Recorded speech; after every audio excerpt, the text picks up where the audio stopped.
name is Carol May Whittick, and welcome to Her Conversations, Tools for the Awakening Woman. Her is an acronym for Higher Energetic Resonance. This is the optimal state to embody in order to attract our highest desires. Who is the awakening woman? She's a woman who's seeking a greater possibility in her reality and looking for solutions. She knows being awakened is not a lofty ideal, but a necessity. If she can transform herself, she can change the world. Her conversations will introduce you to talented women who will speak to your spirituality, sensuality, and soul. They share their stories and explain how they are in service to the world. So let their words and these conversations embolden and inspire you. My guest on this week's Her Conversations is Energy Healer and Divine Songstress ONYI. Her gift is initiating healing using her voice, instrumentation, and words. During our conversation, we talk about the individual nature of a spiritual practice. It's not a one-size-fits-all. We talk about the respect and care that's needed to be shown when we're adopting other traditions. Is our appropriation respectful or offensive? And ONYI also shares a method we can easily adopt whilst working on creating newer versions of ourselves. But as always, I begin by asking my guests, Her is an acronym for Higher Energetic Resonance. When do you feel your most her? I feel at my most her when I'm doing ritual or ceremony, whether it's for myself, I think because of my connection to everything and my ability to see symbol and messages and everything, and I could literally come up with a ritual or a ceremony in this moment, in this room, looking at everything that's around me because I see the connection of life and of all that is in all of it. And I think in those moments where I'm using commonplace items, where I'm using different things symbolically to really tap into my subconscious, to tap into spirit, to tap into whatever messages are in the ethers, whatever messages are around me, to really just ground that into my physical being or ground that into just a level that I can access it easily. I'm really stepping into and tapping into this higher frequency that allows me then to be open to whatever messages from spirit I receive, whether it's from ancestors, guides, my higher self, whomever. If it resonates, if it feels good, if it helps me to be more of who I am, then I accept all messages. Mm-hmm. And oftentimes in ritual space, in ceremonial space, for me, I feel that, I'm oftentimes utilizing whether it's flowers, plants, candles, fire, the earth through stones and crystals, or even soil. I'm really tapping into all the elements to kind of hold space and ground energy for me to then step into that mystery, that void, and where that mystery, that void and the chaos, that's where all the magic happens. Mm-hmm. I'm sometimes singing. I'm sometimes praying. I'm sometimes just kind of channeling information. So I think in those moments, I'm just vibrating at such a high frequency. Again, whether it's by myself or if it's in a group of people or with a person individually, because I'm helping them to do that specific work. Beautiful. Thank you for that. And how did you get to this moment where this is what you're doing? Did you always have this skill or this awareness? And when did you make the transition from, or did you have to? You may have been born you may be incarnated into a space where you could have done this from the ground running, or how did you make that transition from what most people have to move from, like the kind of default way of living, into living more as a spiritual woman? No, definitely. And for me, to me, all of it's spiritual. Everything is spirituality. And the fact that we create a separation between, okay, this is me spiritually, and this is me not spiritually. I'm like, okay, but we're spirits having a physical experience. So everything we do is an expression of spirit. It is a connection to just kind of whatever we call that spiritual realm, whatever we call our higher selves, whatever we call our souls. We're just in physical reality and physical form living that out. And the more we remember that, I think, the less dis-ease that we have. Mm-hmm. So I think children, coming into this existence, they're connected and tapped in because they literally, quote, just left spirit and are here, but it's through their conditioning that they forget that, unless they have people in their lives that continue to reinforce, no, you're spirit and you're having a physical experience. But for the most of us, because of the conditioned reality that we have created as a mass consensus, we forget that. But, I look back at my childhood, and for me, I grew up Christian and I grew up in the church, and that was my understanding. I didn't have access to people practicing a lot of other traditions. So my expression of spirit and spirituality was through the Christian church. So that's what I knew, but I loved it and I did it well. We went to church often. I enjoyed the music. I enjoyed the community. I enjoyed all the ritual and ceremony in that, tradition that we did. And it wasn't until I started kind of falling into comparison. I would start looking at the experiences of other people whenever they did the whole altar call and people, wanted to rededicate their lives to Jesus or give their lives to Jesus. And people would have these, to me, what I perceived as these very extreme and dramatic experiences, whether they were weeping and falling out and all these things. And because I never had that expression of it, somehow, and I don't know if it's just, during the formative years of my development where, children start to question things more. And that's where parents and adults, I think, really have to kind of step in and make sure that they're kind of really guarding the children. Otherwise, we're just kind of left to our own devices. And we start making sense of things in the ways that we're going to make sense of them, depending on kind of what we come in with and what we're around. But I started comparing myself. And I just thought, okay, well, I'm not having those experiences, so there must be something wrong with me.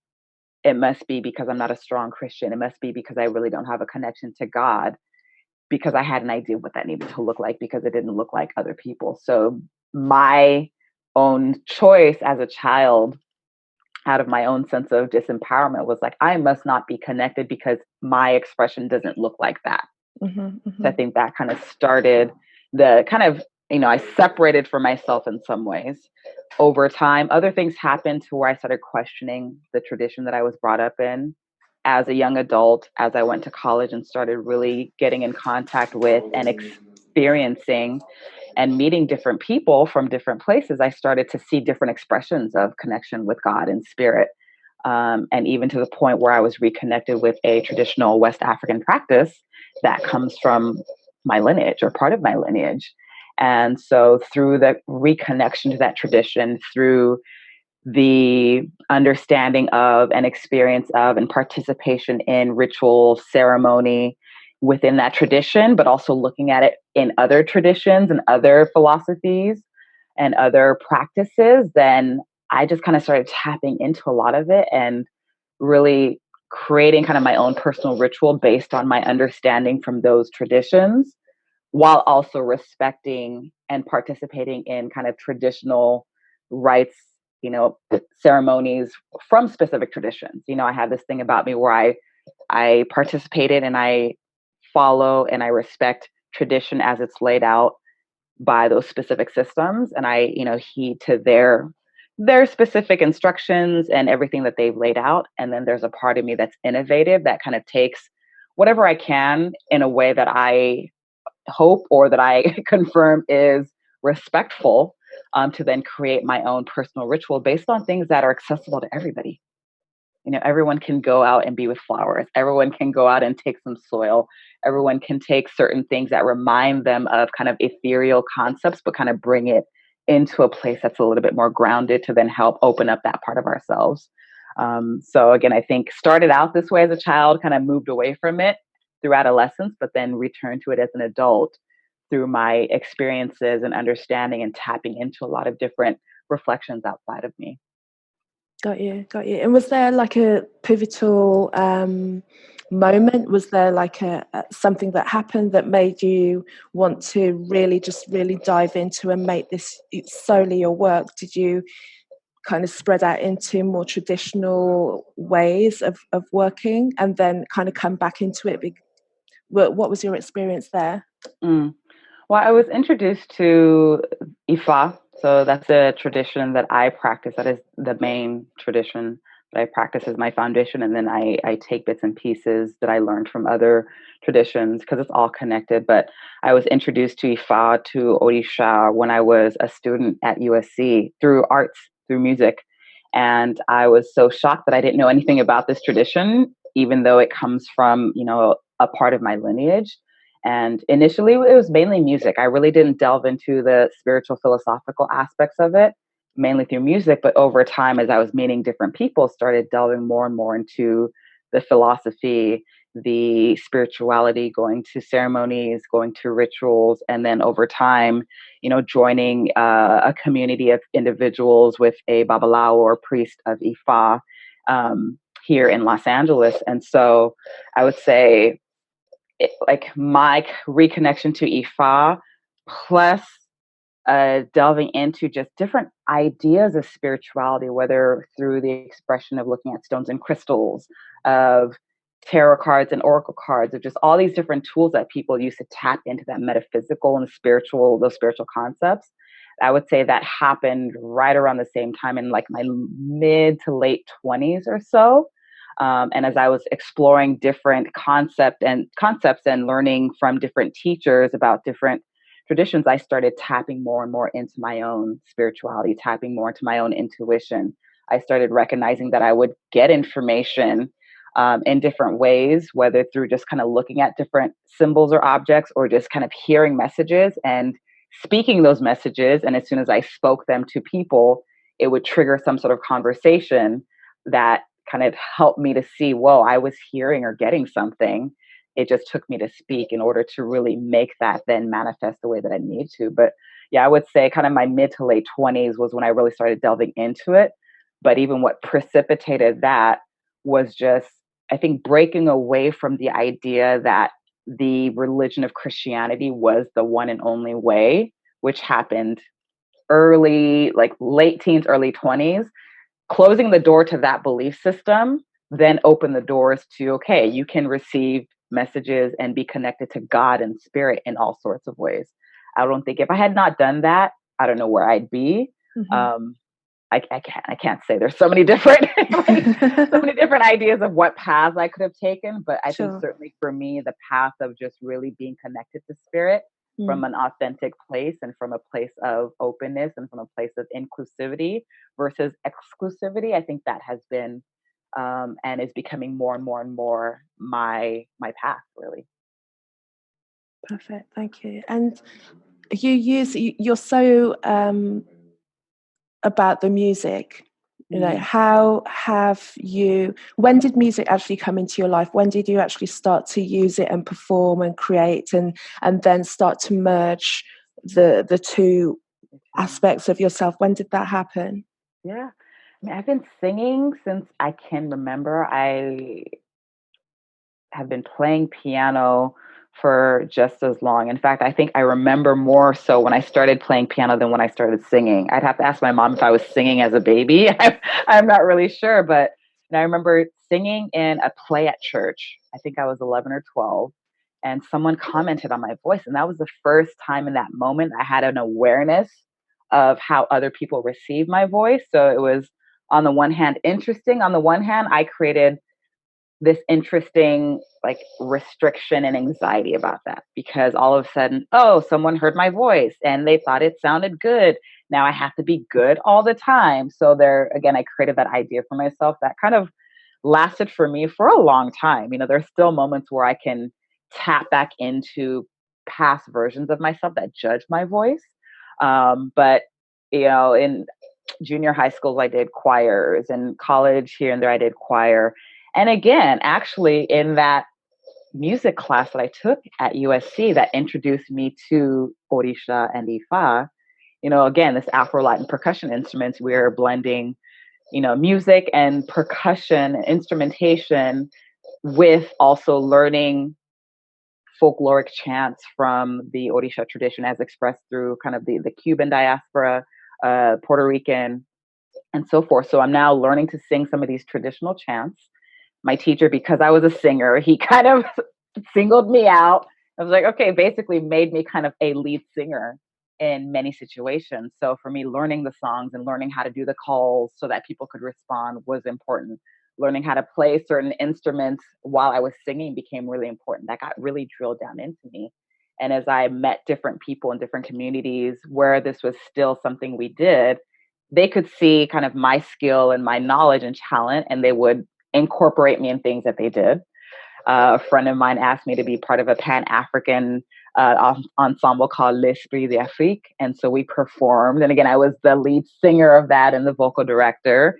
And I think as people just were introduced to me and saw me, and as I entered different communities where music was such a big part of what they did, they would see me and again start just naturally incorporating me into things. So I think it just became this natural progression as more and more people saw me, more and more people incorporated me. And then at some point, a friend of mine was doing an event and she wanted to do a sound bath. And she knew that I sang and she said, hey, I have this idea. Would you be willing to sing while someone else did the sound bath using singing bowls and all these things? And I was like, oh, I don't know. That's weird. And I've never done it. And she basically like forced me or she strongly encouraged me. And I just kind of was like, okay, fine. And then I did it and it was amazing. And I just saw the response that people had. And, I've seen or been to kind of traditional sound baths where it's typically mostly instrumentation. I hadn't been to one yet where there was also singing, nor were they singing what I was singing, which was Afro-Cuban, Afro-Brazilian, Nigerian Orisha songs.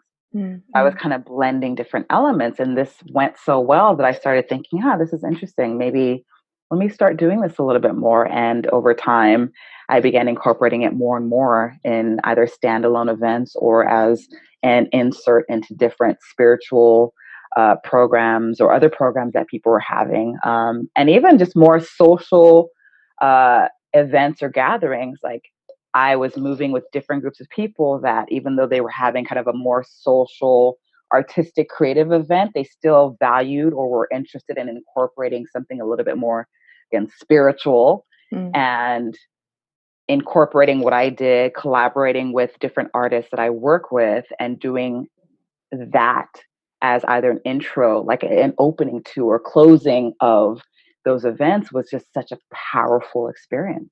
Really powerful experience. Even one woman at an event that I did recently with a girl friend of mine, Sienna, she posted something on Instagram and said, at what club can you have a water blessing, calling in the ancestors and so forth? She's like, we need more clubs like this. And so this idea of like no longer separating this idea of like, I'm going to go to service or church and I'm going to go to the club and this thing. While I believe, yes, there's a time and space for everything and give each thing its own kind of sacredness.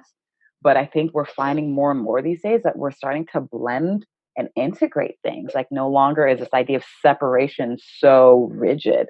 Everything is becoming so fluid. So it's just interesting seeing how the work that I do in the spirituality or sacred song and music is such a beautiful foundation or beautiful thing to incorporate into a space that may not be, quote, spiritual, but it just reminds us that it's all spiritual. Yeah. That's nice. And I like what you say about the melting pot of everything as well. So you're just kind of picking up all the bits that interest you and then creating your own offering definitely in its way to the spaces that you bring when the space and the places and the people that you create healing for. Definitely. And there's something that I have to, and something that isn't like think necessary for me to say is, really always coming from a place of reverence and honor, because, with topics like cultural appropriation, with topics of, just like decolonizing spirituality, even me as a Black woman, as an African woman, as African-American woman, I have to look at myself and say, okay, in what ways do I perhaps appropriate something that isn't mine? Just because, is it more acceptable because I'm Black? Or, we have these conversations that sometimes can be one-sided for different historical reasons, but it's like looking at like, what is all of our part in everything? So, I've had to have conversations even with my own Babalawo, my priest, the elders in my community, of like, okay, whenever I'm doing certain things, I need to make sure to describe what I'm doing in such a way that people don't think I'm doing XYZ. Because if I'm not sanctioned to do something, then I really, to me, have no right to do it. Again, everyone's path is everyone's path, so I can't knock on them. But I'm very about, okay, how do I respect and follow tradition? And in what ways do I have leeway to incorporate different elements without being offensive to or appropriative of other people's cultures? Especially in the US, and this environment is very racialized, it's very segregated, and we have a history of suppression and violence and genocide and all these different things. And oftentimes what happens with spirituality sometimes is like there is this colonial aspect to it, and this aspect of fetishization. Like, oh, we love indigenous XYZ, but then what do you actually do for the indigenous peoples themselves? Right. So that's been something, especially lately, that I've been having to really sit with a lot of, just, okay, in what ways I can't call out one thing, but then on the other side, I'm practicing something else. So as I incorporate things, I always check to see if it's proper. If someone calls me out or says something about what I'm doing, then I always go back to say, look, I'm being called to do this thing. I want to make sure, is it proper for me to do? Do I have the right to do it? So it's just, I think it's an ongoing conversation for me. And as I delve more and more into my spiritual practice in Ifa, do more rites of initiation, like, things will become clear for me in terms of kind of what the path is and how do I do that in the most respectful way of all the ancestors. At the end of the day, I'm all about, how do I honor the ancestors from my own, but also, everybody. And do you ever envisage a time where there'll be less of the segregation and the having to be so careful, and like you're saying, it is more so in the States than over here, but that doesn't necessarily mean that it's over here. It's probably just more overt there, and here on this side of the water, we may not see the lines drawn so clearly, but that doesn't mean that we're in a better situation. People are more ready to call it out and go, this is X, this is Y. And here it's like, well, it's still very much undercover, but you're very much aware. And then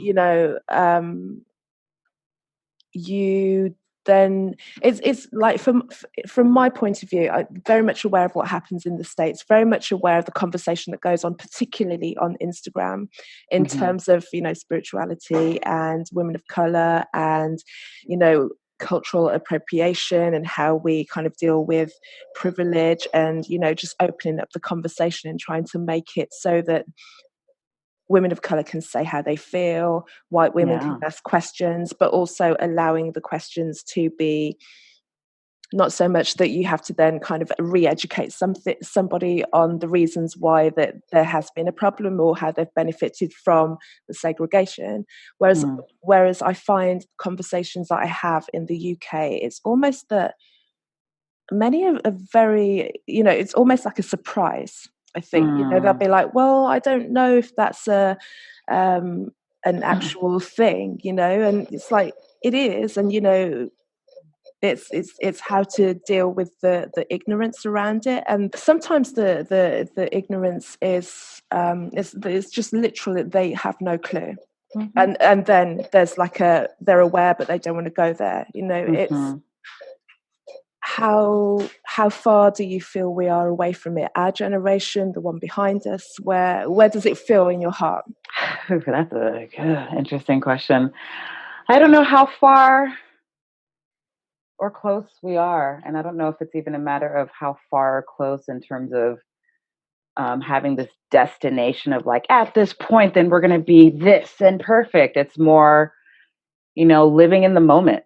In each moment where any of us is interacting with any other person, and as things come up where we recognize there is disregard, where we recognize there is a lack of knowledge, where we recognize that there is a perpetuation of old ways and negative beliefs, at every single moment, just really doing the work to step into our power and open up the space for healing, and I think part of it is that everyone is oftentimes coming from their pain and their lack of desire to or ability to see the other person on all sides.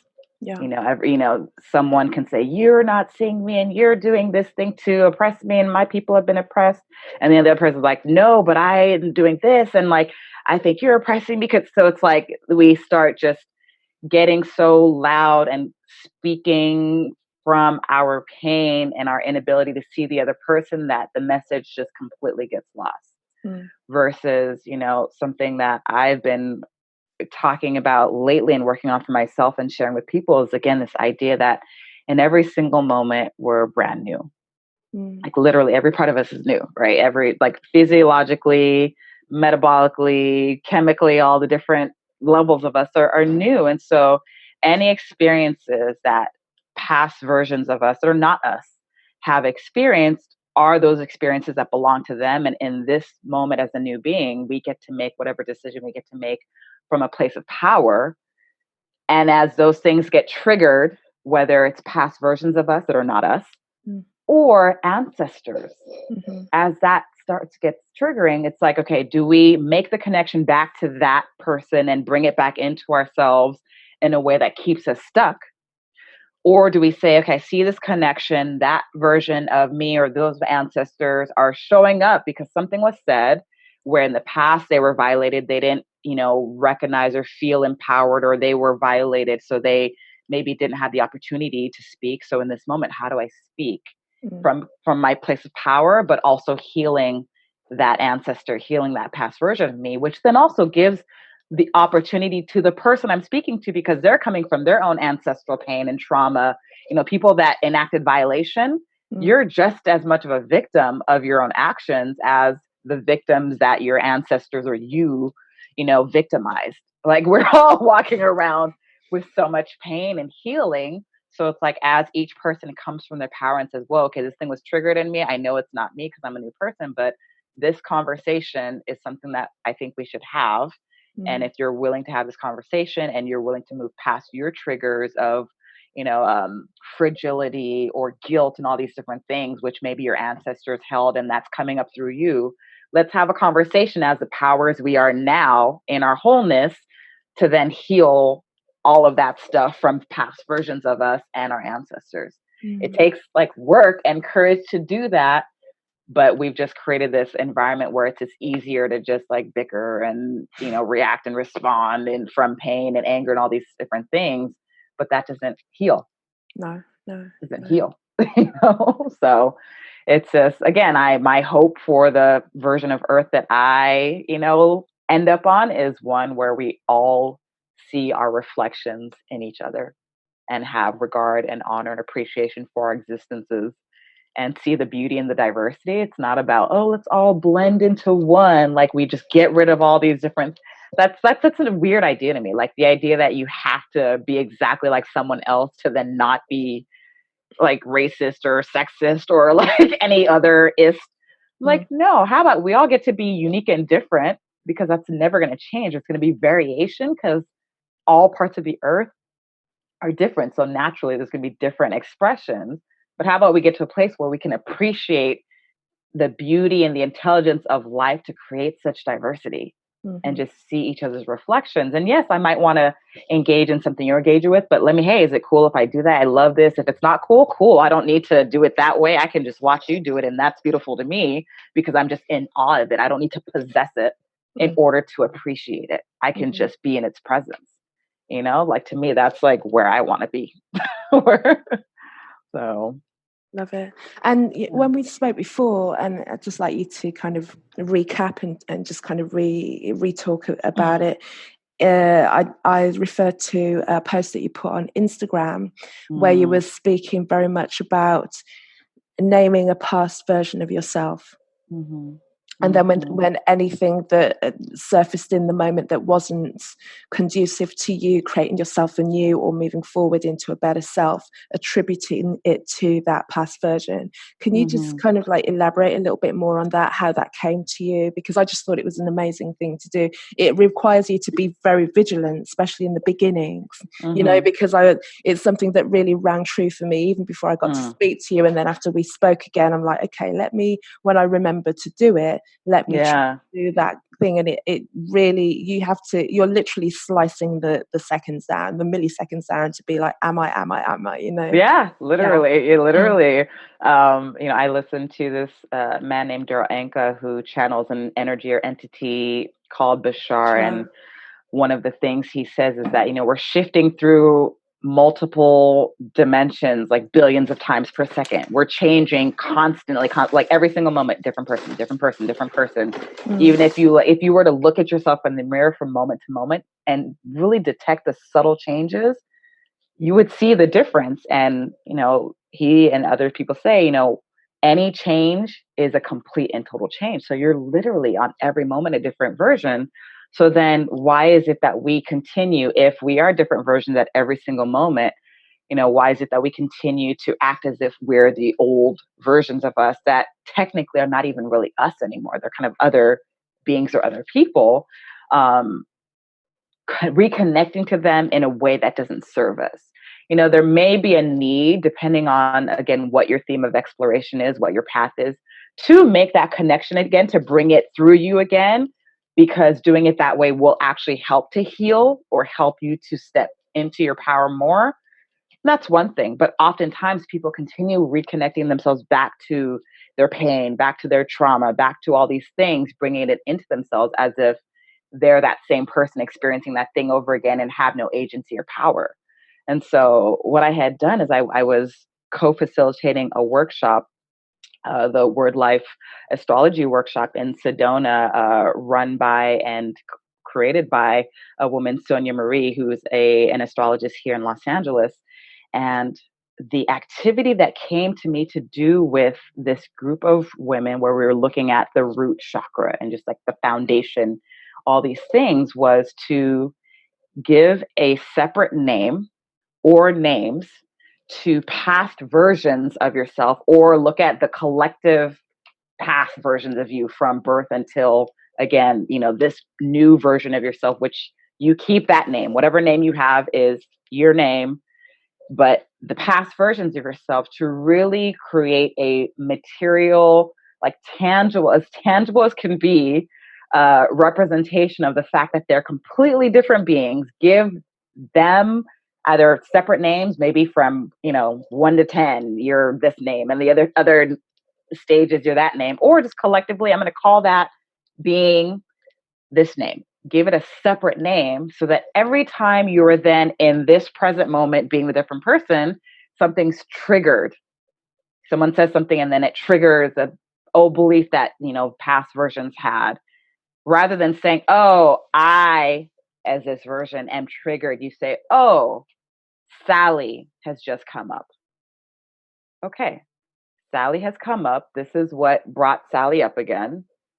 And I, in this empowered, completely brand new version of me that has no history, am actually a beacon of light that Sally, who has now come up because she's not healed, or he, whatever name that person is not healed, is coming up and is looking to my reflection in this whole healed state for healing.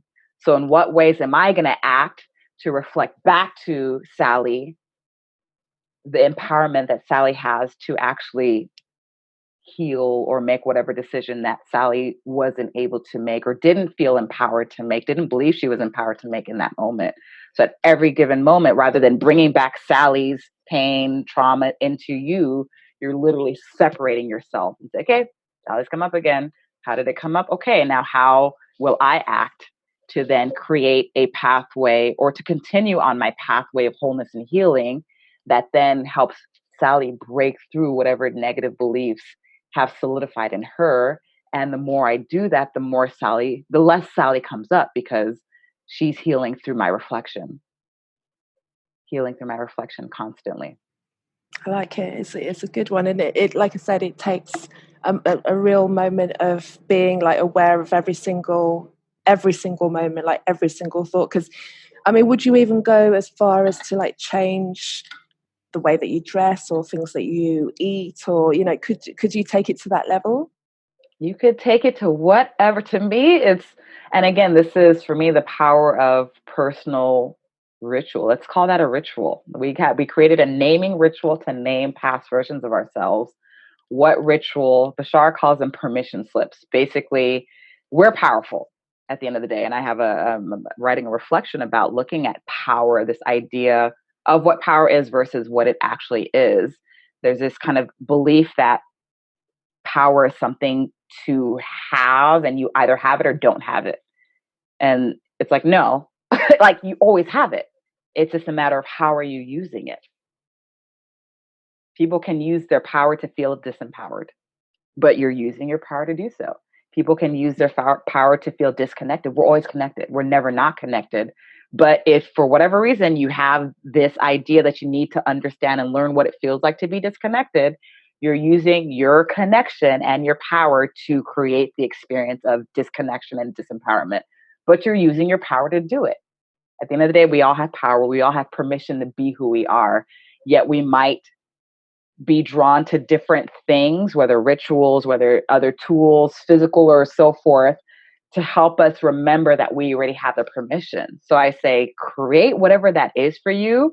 If your permission slip is like, you know what, all of Sally's clothes need to go because, and this version of me is going to wear different clothes that Sally didn't feel like she could wear. If that's your permission slip, take it as far as it needs to go.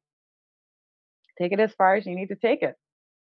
Yeah, no, I think, and I think everyone kind of has moments of that. They may not kind of delineate it so much, but you get to a point where you start looking at certain things, people, even where it just doesn't fit anymore, and sometimes it can be like it's almost an overnight thing where you're just like, even when you're questioning yourself, like, who am I? Because what was yesterday or last week or anything just doesn't fit anymore. You can walk through a door and just go, I can't be, like in old jobs, I remember you walking, go, I can't even imagine walking through that door one more time and being and anything productive coming out of me. Exactly. Again, you take it as far as you need to take it, and perhaps ultimately you get to a point where it's like, you know what, I'm new in every single moment. So regardless of what door I walk into, regardless of what I wear, I'm new. So it doesn't even matter. It doesn't even matter. So perhaps that's kind of not even the goal, but again, recognizing that we are the ones that give ourselves permission to change, and all the things we use and all the symbols and tools, we're the ones that give those meaning. So if in that one moment we gave it that meaning, I've done rituals like, again, talking about clothing for a period from middle of last year up until recently. And I didn't do it this last trip that I had, but literally almost every trip that I went to, it came to me kind of what my permission slip in those moments of travel was. I went to a place, whatever clothes that I had with me, outside of one outfit that I chose, before I left wherever I traveled to, I discarded all my clothes. Just like gave it away, threw them away, almost like I was literally shedding, like different creatures do. You have birds that completely molt, or the snakes. I forgot the term that is specific to snakes, or some other reptiles when they shed their skin completely. But literally what I was called to do was like, okay, get rid of all your clothes and you're leaving with nothing except for what you have on. I was like, oh, really? I was like, damn, I really like those shoes. Really like those shoes. I was like, nope, do it. I was like, okay. I got called to do it a couple more times. I had experiences with, or just, either with physical snakes or symbolically snakes and whatever the snake energy is. So I was really following that thread. And in this last trip, I was like, okay, do I need to get rid of my clothes again? And I checked in with my system and like, no, because you've incorporated through that ritual that you did for yourself a few times, you incorporated that energy into yourself, that it no longer needs to be represented through this physical act because you're already naturally doing it.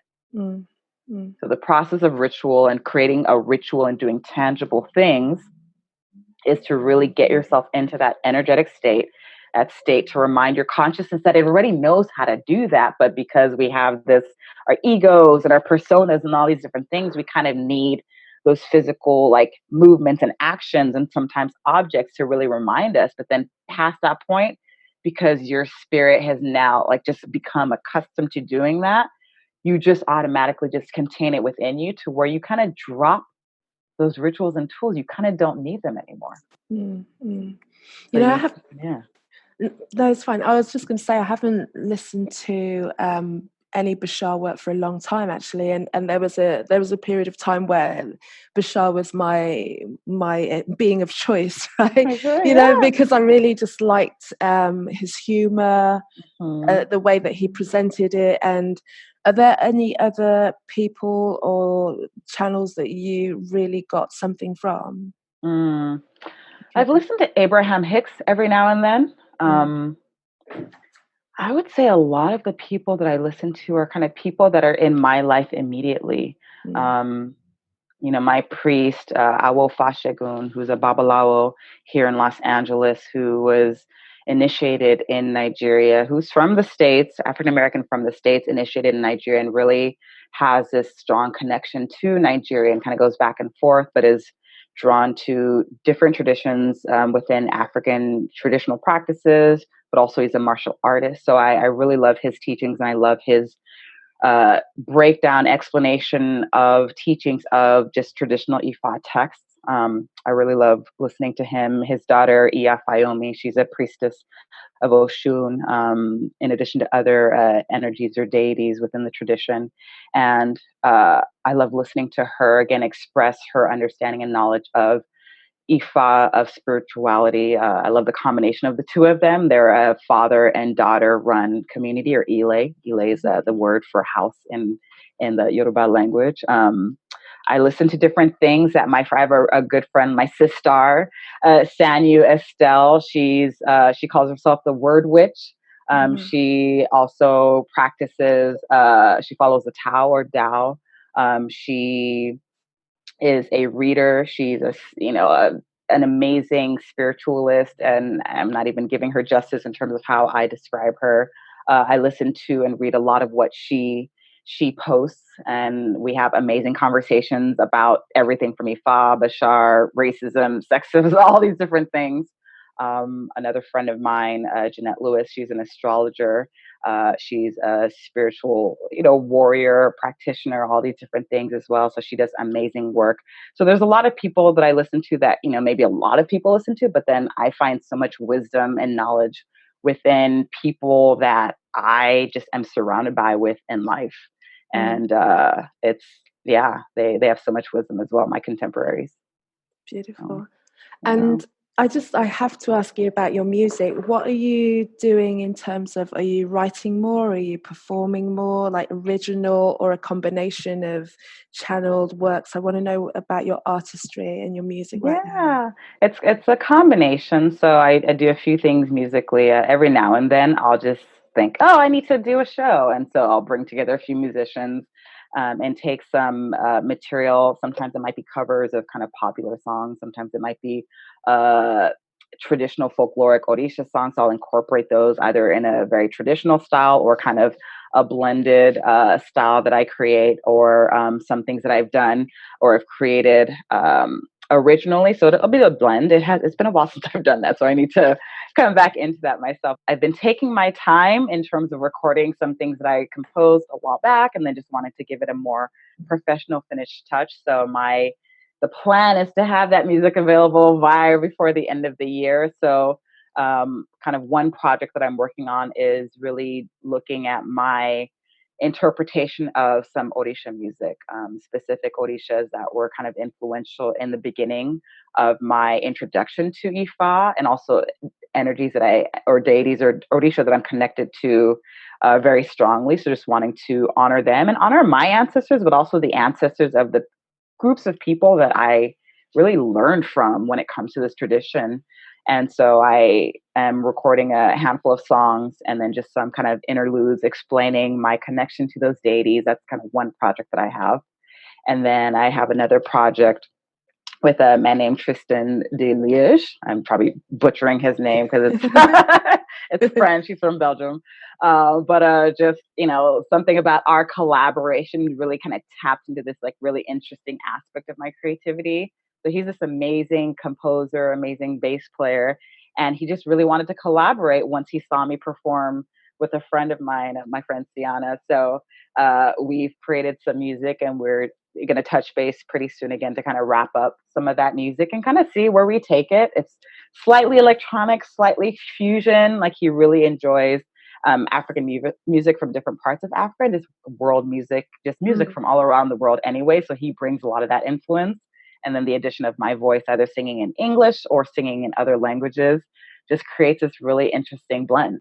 Beautiful. No, I always like to find out what people are doing.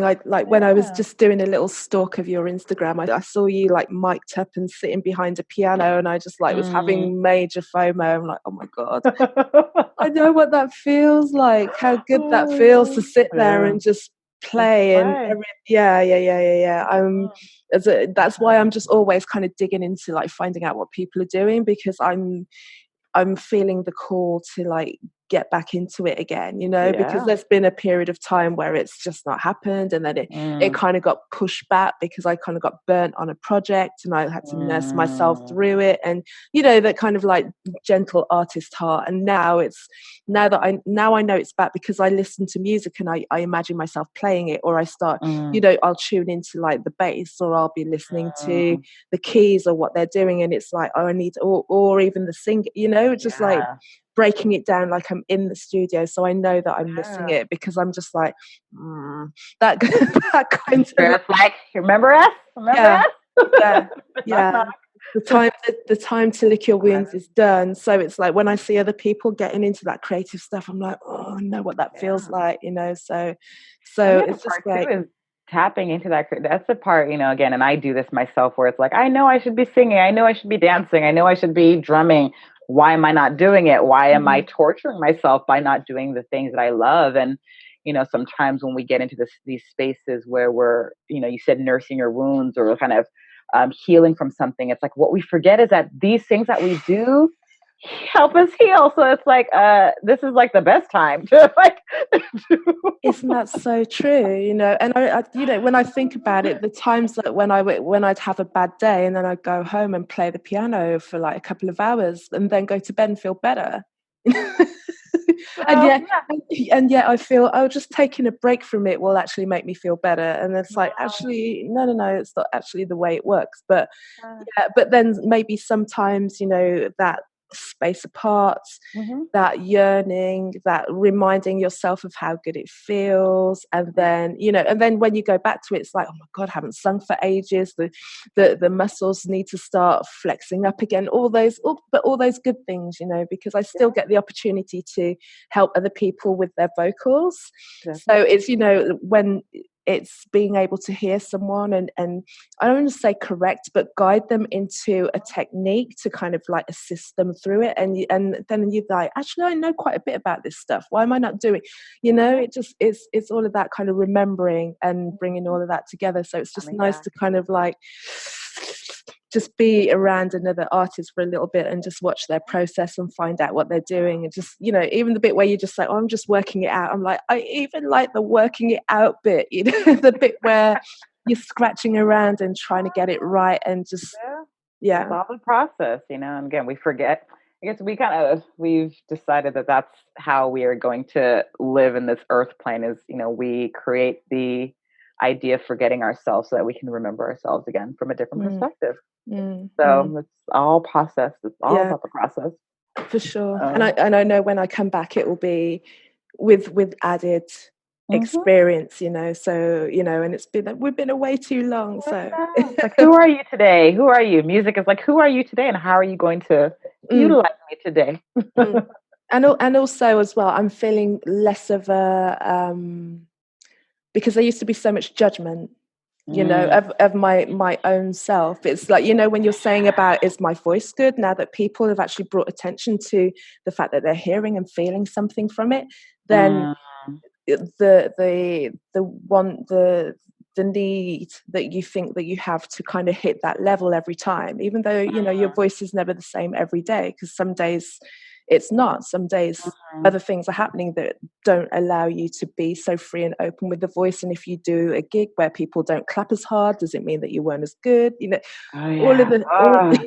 It's all. I mean, comparison, and again, many people have said comparison is a joy killer, Mm, and a killer of our own joy, and a killer of the joy that others who need to hear us or experience our reflection, it kills their joy too. And I've had moments, and it was a big revelation in a different way for me at this retreat that I went to, because we were digging into astrology. So in astrology, I'm not as well versed as other things, but I'm still fascinated by it and all the mm, different aspects and planets and how they interact. And I was looking at one aspect of my chart when it comes to just how I operate in group situations, because that's been a source of, where I've needed healing of just, do I fit into groups? How do I operate in groups? Feeling ostracized from groups, and just taking more responsibility for myself and recognizing how I ostracize myself in groups mm, from this place of comparison. mhm, Sometimes they're a past version of me. So the name that I've given myself, Michaela. So Michaela's belief is that in a group situation, she doesn't stand out. mm, She completely disappears. She compares herself, and especially if there are other people that are really amazing and powerful, she feels as though she's not as amazing. So why even get in there and do what she does, because it's not going to stand out. And in one sense, that can be seen as selfish, of like, oh, well, since she's not the best in her mind, she's not going to even show up. mm, And kind of having that recognition really like hit my heart. Like, ooh, one, I don't want to be selfish, but two, wow, is that I'm, first of all, denying myself the opportunity to be myself. mhm. And I'm denying other people the opportunity to experience me because of this comparison. Sure.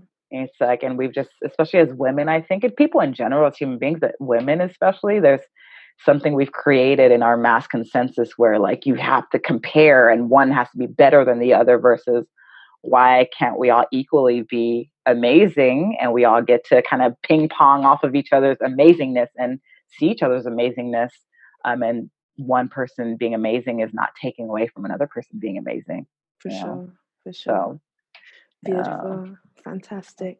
Let me ask you these her conversation questions now. Yeah. So the first one is, what is the best piece of advice a woman has ever given to you? Hmm.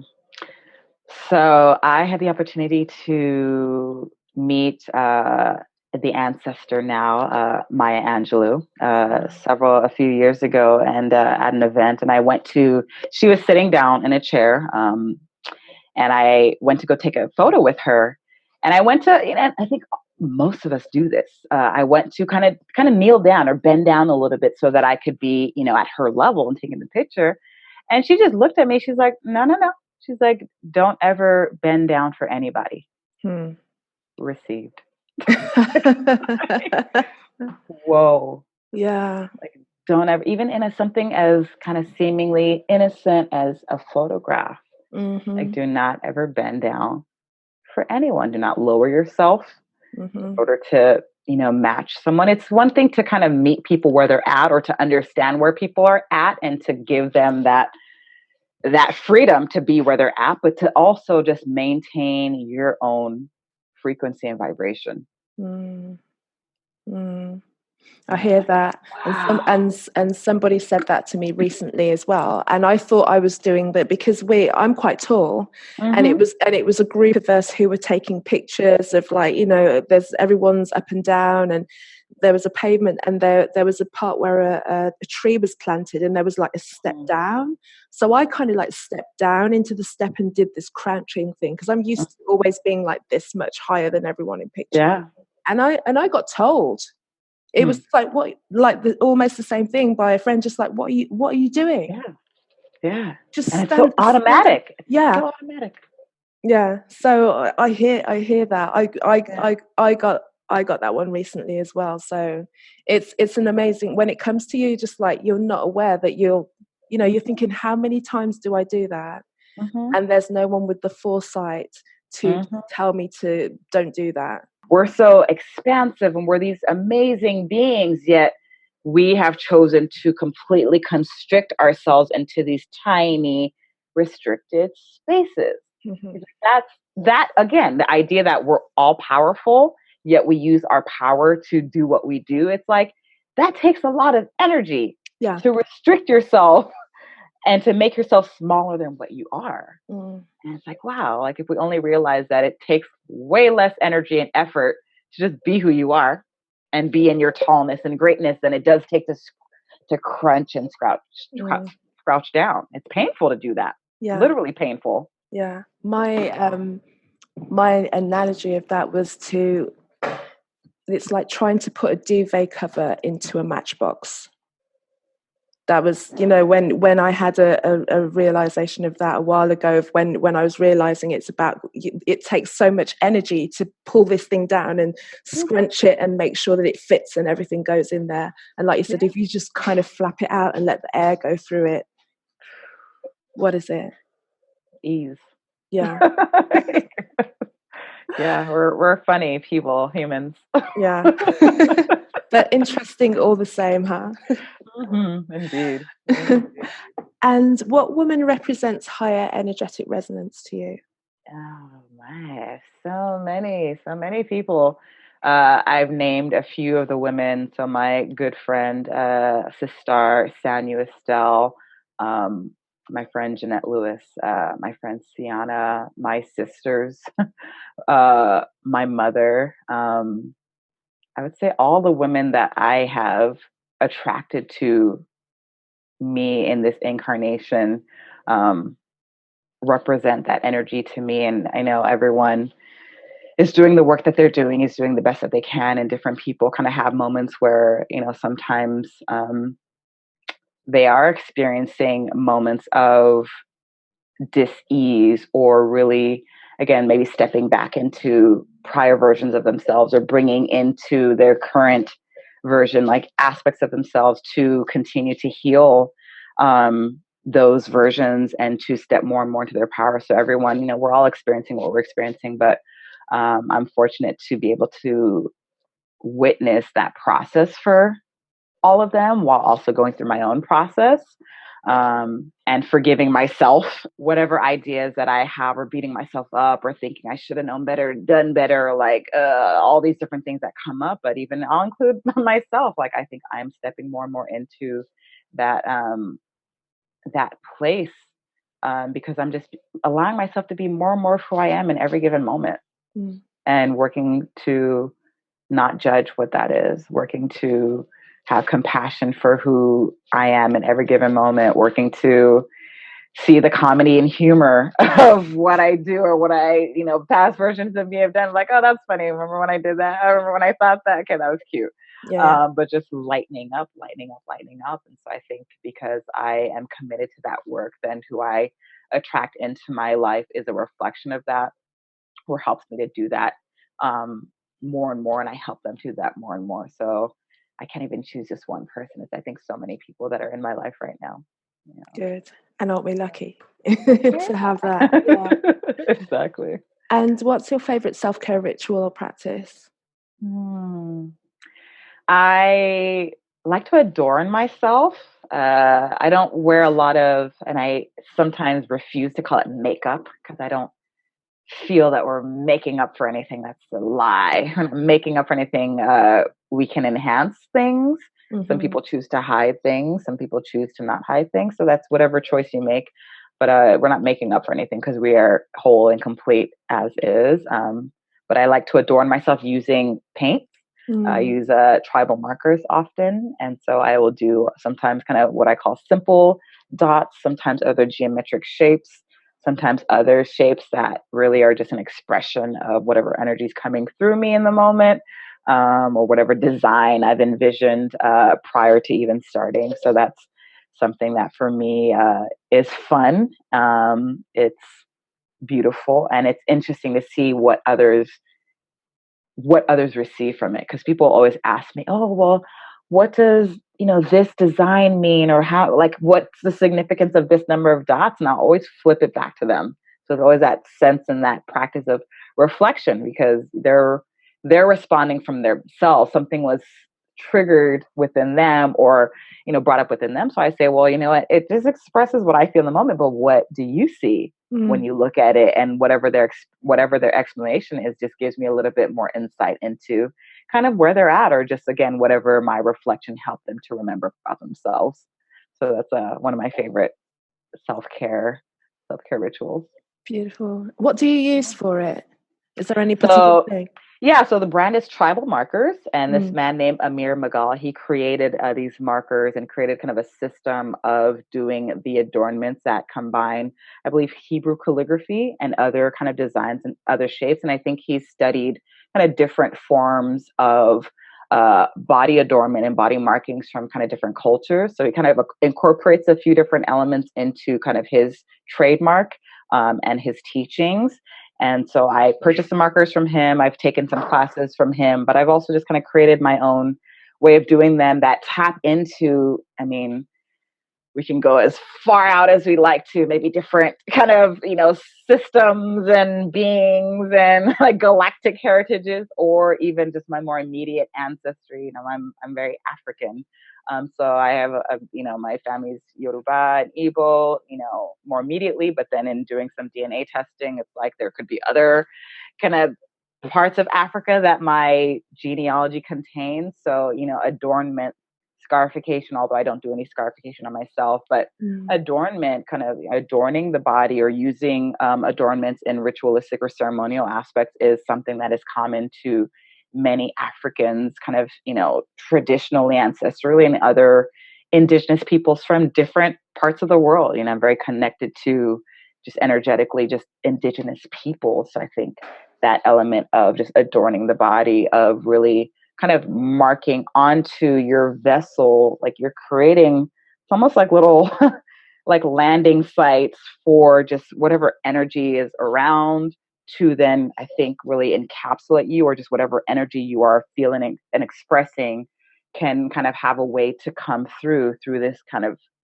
creating of symbols or imagery on your actual physical being. I don't know if that makes sense and how I described it, but no, it does. And when I see it, and you kind of, because the eye travels, if you've got a line or dots or anything like that, the eye is going to travel. Certain things are going to be punctuated.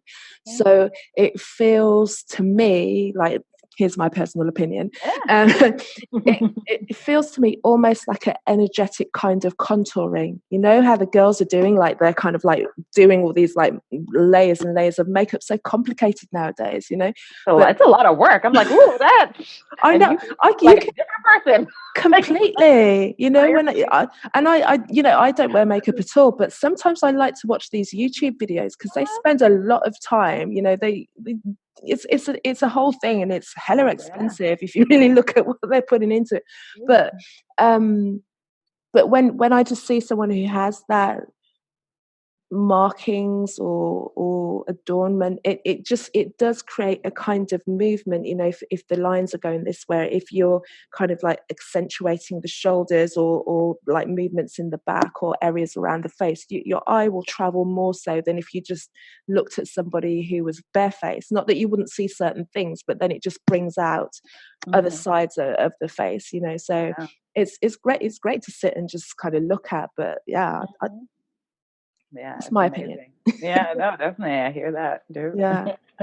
Brilliant. And so what's coming up for you now? What's coming up for me now is I'm kind of in this place of rest, having come from a trip, finishing up the music. I've been in this place, even prior to this moment, of just rooting in my business, kind of finishing up my website, rooting in some different collectives and organizations that I'm part of, rooting in terms of just really getting clear on what it is that I do, what it is that my gift is, what it is that I bring into a situation and circumstance, and really just developing that more and more.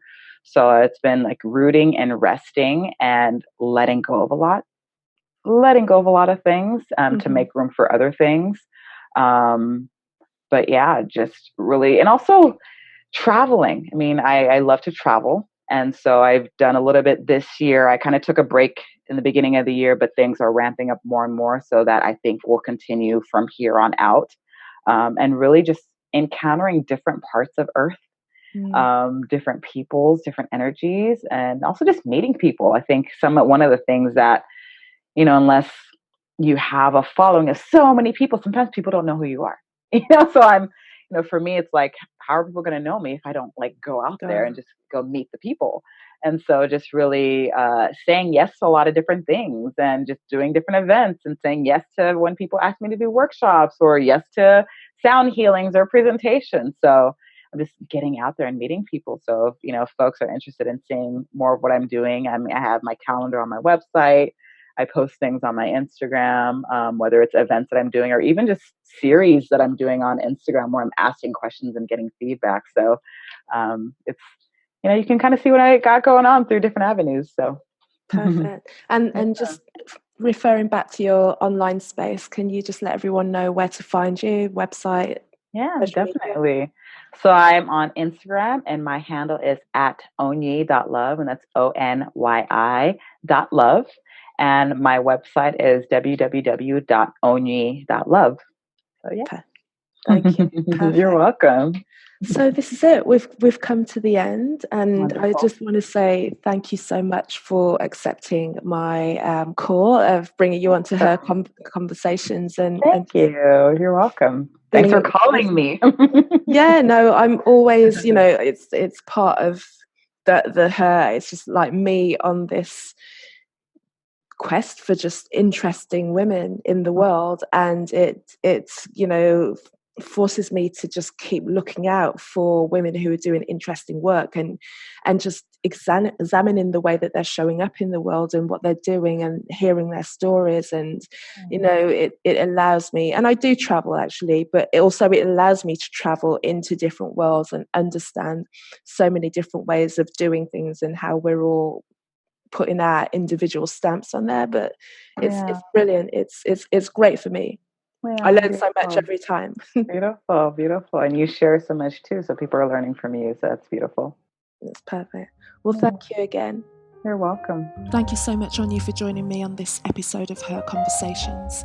And for those who want to connect with me outside of that, I have a weekly newsletter that you can sign up to on my website, which is carolmaywhittick.com.